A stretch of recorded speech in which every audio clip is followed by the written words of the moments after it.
This is the Israeli Navy. You are approaching a blockaded zone. Your life jacket. Mind bomb. नाज़रीन, Israel की जारियत एक बार फिर पूरी दुनिया के सामने अयां हो गई है, लेकिन अफसोसनाक बात यह है कि पूरी इस्लामी दुनिया अब भी जागने को तैयार नहीं।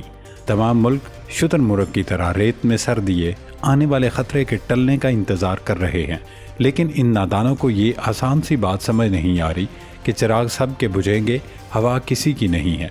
सियोनी फ़ौज ने दुनिया के हर कानून, कायदे, असूल और ज़ाब्ते को रोन डाला है।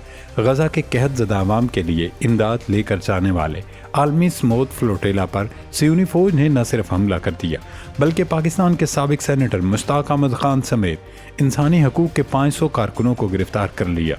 इसराइली फ़ौज ने स्मोथ फ्लोटेला पर हमला करके न सिर्फ बैनुल-अक़वामी क़वानीन को पामाल किया, बल्कि ये साबित कर दिया कि ताकतवर के लिए कानून, इंसानी हकूक़ जैसे चोंचले कोई मायना नहीं रखते। इसराइली वज़ीर-ए-आज़म नेतन्याहू जिस मुल्क पर चाहते हैं हमला कर देते हैं, जिसको चाहें कत्ल कर देते हैं, उनसे कोई पूछने वाला नहीं, क्योंकि नेतन्याहू को अमेरिका की मुकम्मल सरपरस्ती और आशीर्वाद हासिल है।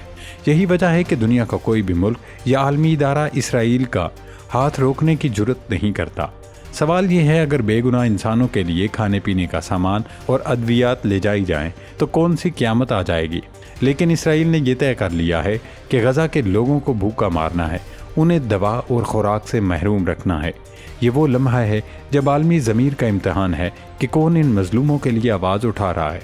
मुस्लिम मुल्कों समेत जो भी लोग इस जुल्म अज़ीम पर खामोश हैं, वो सब इसराइल के सहूलतकार और मददगार बने हुए हैं।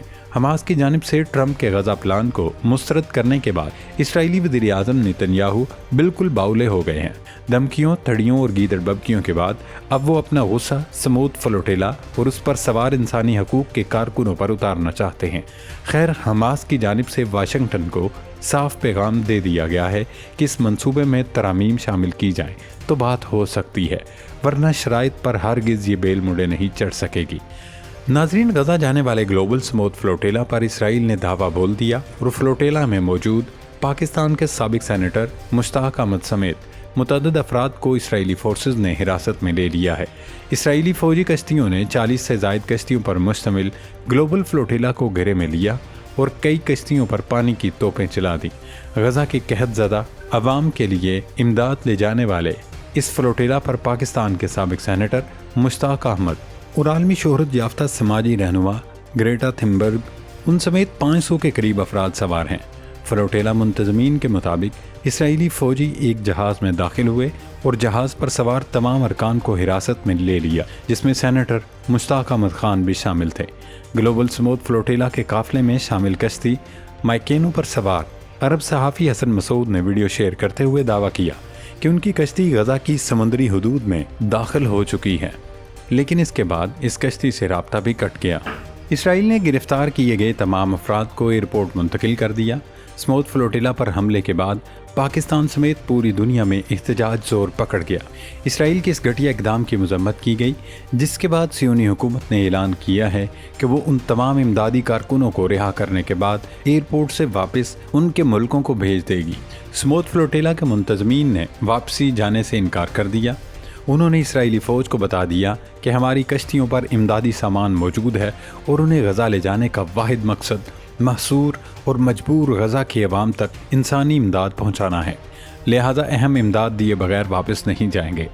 माजी में इसराइली फ़ौज पर यह इल्ज़ाम भी लगता रहा कि वो गिरफ़्तार किए गए अफराद को वहशियाना तशद्दुद का निशाना बनाता है। अब देखना ये होगा सियोनी फ़ौज फ्लोटेला की समल और इमदादी कारकुनों के साथ कैसा बर्ताव और सलूक करती है। तुर्क मीडिया से गुफ्तगू में इस जहाज़ पर सवार एक इंसानी हकूक़ कारकुन ने बताया कि रात भर फ्लोटेला के ऊपर ड्रोन्स की परवाज़ें जारी रहीं और सुबह तकरीबन 5 बजे फ्लोटेला में शामिल अल्मा नामी मरकज़ी कश्ती के GPS और इंटरनेट सिस्टम पर साइबर हमला करके उससे राब्ता मुनक़ता कर दिया गया। उन्होंने हमें डराने की कोशिश की, लेकिन हम खौफज़दा नहीं हुए और उन्हें बताया कि हम खौफज़दा नहीं होंगे। इसराइल का ये वतीरा रहा कि वो कभी भी आलमी इमदाद बराह रास्त गज़ा ले जाने नहीं देता। अब की बार उसके गुस्से की वजह शायद हमास का इनकार भी हो सकता है, क्योंकि नेतन्याहू को अमरीकी सदर ट्रंप के नाम निहाद अमन मंसूबे के ज़रिए फेस सेविंग मिलने जा रही थी। لیکن حماس نے صاف انکار کر دیا ہے کہ وہ اس منصوبے کو جوتے کی نوک پر رکھتے ہیں۔ حماس نے ٹرمپ کے اس 20 نکاتی منصوبے میں ترمیم کرنے کا مطالبہ کر دیا ہے۔ حماس رہنما نے نام نہ بتانے کی شرط پر نیوز ایجنسی سے گفتگو میں کہا کہ ٹرمپ کے منصوبے میں حماس کو غیر مسلح کرنے والی جو شک ہے یہ ہمارے لیے ناقابل قبول ہے۔ ویسے بھی حماس اور اسرائیل کے درمیان کوئی مقابلہ تو ہے نہیں، یہ تو چونٹی اور ہاتھی والی بات ہے، لیکن اس کے باوجود ان مٹھی بھر سرفروشوں نے 2 سال میں صہیونی فوج کو اتنا دوڑایا کہ اب وہ حماس کو غیر مسلح کرنے کا مطالبہ کر رہی ہے۔ اگر اسرائیل مسجد اقصی کا قبضہ چھوڑ دے، فلسطینیوں پر ظلم ڈھانا بند کر دے تو حماس کو ہتھیار اٹھانے کی ضرورت یا نوبت ہی نہیں پڑے گی۔ حماس کے نوجوانوں نے تو ہتھیار اپنی بقا کے لیے اٹھائے اور یہی وجہ ہے کہ 2 سال سے ان کی مزاحمت جاری ہے۔ غیر ملکی نیوز ایجنسی کا کہنا ہے کہ حماس نے اپنے تحفظات اور مطالبات مصری اور قطری حکام تک بھی پہنچا دیے ہیں۔ دوستو، اس وقت انتہائی ضروری ہے کہ ثالثی کرنے والے ملک چاہے وہ مصر ہو یا قطر، انہیں حماس پر کسی بھی قسم کا دباؤ نہیں ڈالنا چاہیے، کیونکہ ایک طرف تو وہ اسرائیل کی آنکھوں میں آنکھیں ڈال کر میدان میں سرگرم ہیں، دوسرے محاذ پر انہیں امریکہ اور اس کی حواریوں کے پروپیگنڈے کا سامنا ہے۔ اب ایسے میں اگر مسلم ملک بھی حماس کے خلاف محاذ کھول دیں گے تو پھر وہ بیچارے کہاں جائیں گے؟ ناظرین، مشرق وسطیٰ کی موجودہ صورتحال میں ایک بار پھر ترکیہ کے صدر رجب طیب اردوان نے جرأت مندانہ موقف اختیار کرتے ہوئے امریکہ، اسرائیل اور اس کے مغربی سرپرستوں کو للکارا ہے۔ ٹرمپ کے نام نہاد امن منصوبے کے اعلان کے بعد پوری دنیا میں اس کے خلاف آوازیں اٹھ رہی تھیں۔ ہر کوئی یہی کہہ رہا تھا کہ ٹرمپ نے مسلم ملکوں کے کاندھے پر رکھ کر بندوق چلائی ہے، لیکن اب ترکیہ نے کھل کر امریکہ کو بتا دیا کہ غزہ میں امن کی ذمہ داری پہلے عالم اسلام پھر عالمی برادری پر عائد ہوتی ہے۔ انقرہ میں ترک گرینڈ نیشنل اسمبلی میں خطاب کرتے ہوئے صدر اردوان کا کہنا تھا کہ قبلہ اول یعنی القدس کا دفاع آخری دم تک کرتے رہیں گے۔ فلسطین میں جاری نسل کشی کے خلاف سب سے مؤثر آواز ترکیہ کی ہے۔ ہم نے غزہ کے ان بہادر بیٹوں کو کبھی تنہا نہیں چھوڑا جنہوں نے جدید ترین ہتھیاروں سے لیس قابض افواج کا دلیرانہ مقابلہ کیا۔ ترک صدر کے اس دبنگ بیان کے بعد پاکستان نے بھی یو ٹرن لے لیا اور پاکستان دوبارہ اپنی پرانی پوزیشن پر چلا گیا۔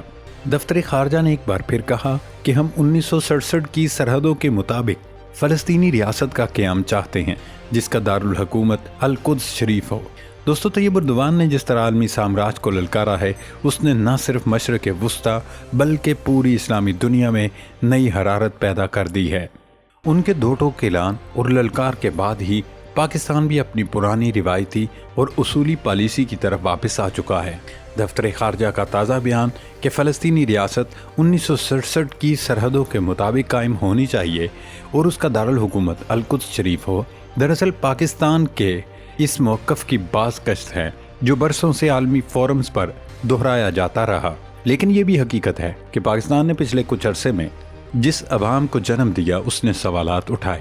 اب ترکیہ کے دبنگ موقف کے بعد پاکستان کا دوبارہ اسی اصولی راستے پر آنا اس بات کا ثبوت ہے کہ پاکستان عوامی جذبات اور امت کے مشترکہ مفاد کے خلاف کوئی قدم نہیں اٹھائے گا۔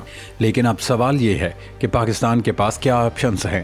کیا پہلے ٹرمپ کے منصوبے کی حمایت کر کے اس کے حق میں تعویلیں دے کر اب پاکستان ایسے پیچھے ہٹ سکے گا؟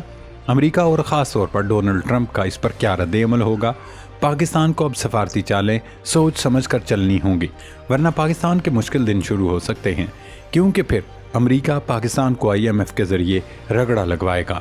ناظرین، اس وقت $1 ملین سوال یہ ہے کہ کیا صرف بیانات اور قراردادیں فلسطینی عوام کے زخموں پر مرہم رکھ سکتی ہیں؟ دنیا کے سامنے سب کچھ کھلا ہے۔ اسرائیل کی ریاستی دہشت گردی، غزہ میں نسل کشی اور القدس پر قبضہ کسی سے ڈھکا چھپا نہیں، لیکن پھر بھی عالمی برادری کی اکثریت خاموش تماشائی بنی بیٹھی ہے۔ اس خاموشی کو فلسطینی عوام اپنی تنہائی نہیں بلکہ اپنے حق میں ہونے والی ایک اور سازش سمجھتے ہیں۔ ایسے میں اردوان کی للکار اور پاکستان کی واپسی محض الفاظ نہیں بلکہ یہ وہ پیغام ہے جو بتاتا ہے کہ فلسطین کا مسئلہ اب صرف فلسطین کا نہیں رہا، یہ امت کی غیرت اور عالمی انصاف کے امتحان کا سوال بن چکا ہے۔